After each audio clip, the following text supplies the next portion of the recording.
Welcome to My Books and Storytime by Mybooksandstorytime. Let's explore. Crime and Punishment by Fyodor Dostoevsky. In the stifling summer heat of St. Petersburg, a young former student, Rodion Raskolnikov, wanders the streets lost in thought. He is impoverished, unable to pay his rent, and tormented by an idea that has taken root so deeply that it consumes him. He believes that extraordinary individuals, Napoleon for example, are above moral law. Such people can commit acts that would normally be considered crimes if it serves a greater purpose. He has convinced himself that he is one of these extraordinary men. Raskolnikov fixates on an old pawnbroker, Alyona Ivanovna, a miserly woman who hoards wealth while the poor around her suffer. In his feverish mind, he justifies murdering her. Her death would rid the world of a parasite, and the money he steals could be used for a noble cause. He tests his theory in his mind repeatedly, debating whether he has the will to act. The conflict between his intellectual reasoning and his moral hesitation tears at him, and he drifts between moments of lucidity and delirium. The murder, a descent into darkness. Eventually, Raskolnikov can no longer resist the pull of his idea. He meticulously plans the murder, choosing an axe as his weapon. He rehearses the act in his mind, ensuring every detail is accounted for. Then one fateful evening, he executes his plan. He enters Alyona Ivanovna's apartment under the pretense of pawning an item, and with swift brutality, he strikes her down. However, the murder does not go as smoothly as he had envisioned.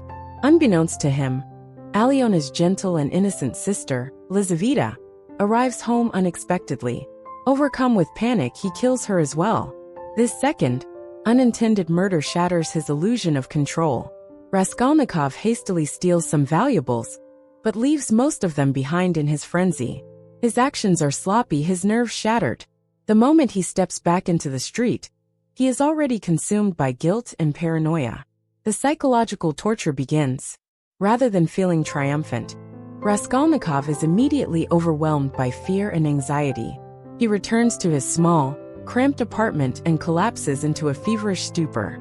He is plagued by nightmares, his mind replaying the murder in grotesque distortions. His body, weak from starvation and stress, begins to betray him. As he recovers, his paranoia increases. He fears that every glance from a stranger is filled with suspicion. When the police call him in for a minor matter related to unpaid debts, he nearly confesses in his panic. He becomes erratic, alternating between moments of arrogance, believing he has outwitted everyone, and moments of utter despair, convinced that discovery is inevitable. Meanwhile, Raskolnikov's mother and sister, Dunya, arrive in St. Petersburg, bringing with them their own troubles.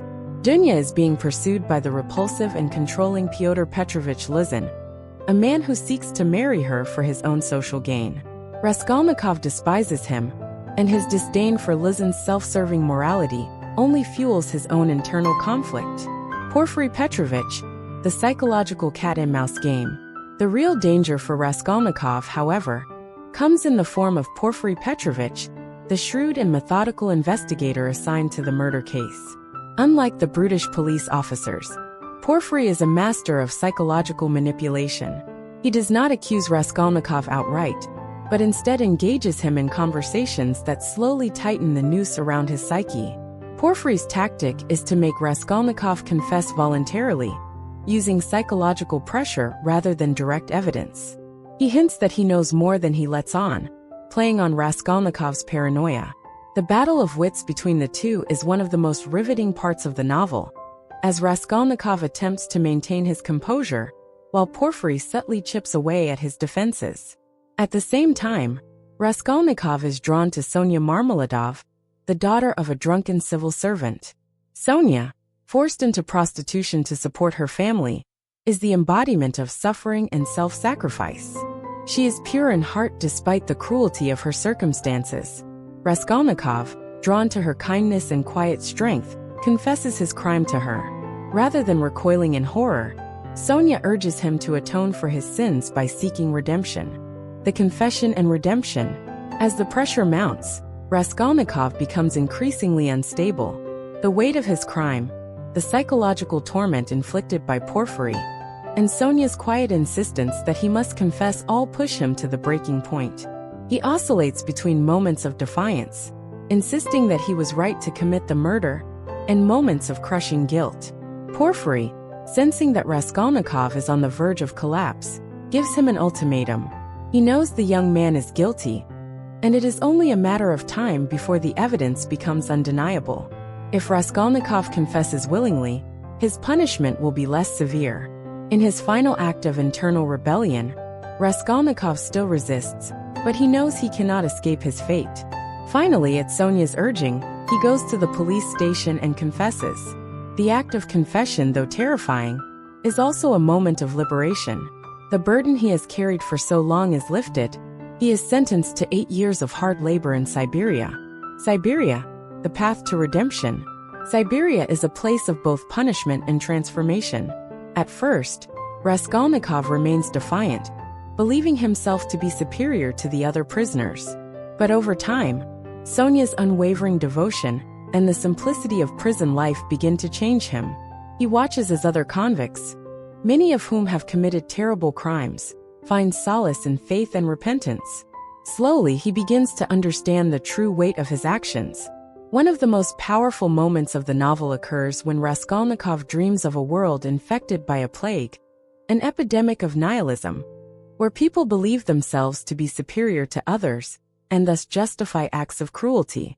This dream is a reflection of his own ideological downfall, a realization that his theory of extraordinary individuals was flawed and dangerous. Through Sonia's love and his own introspection, Raskolnikov finally accepts his humanity. He begins to understand that true strength is not in power or intellect, but in humility and love. The novel ends on a note of quiet redemption, with the suggestion that Raskolnikov's real punishment, the suffering of his soul, is finally coming to an end. Final thoughts: a deep exploration of the human soul. Crime and Punishment is not just a story about a murder. It is a profound psychological exploration of guilt, morality, and the human condition. Dostoevsky masterfully delves into the mind of a man who believes he can justify an immoral act, only to be consumed by his conscience. Raskolnikov's journey from arrogance to suffering to redemption is one of the most compelling character arcs in literature. The novel also serves as a critique of radical ideologies that attempt to place some people above moral law. Through Raskolnikov, Dostoevsky warns of the dangers of intellectual pride and the illusion of superiority. True redemption, he suggests, comes not from power or ideology, but from love, faith, and humility. More than a century after its publication, Crime and Punishment remains one of the greatest novels ever written.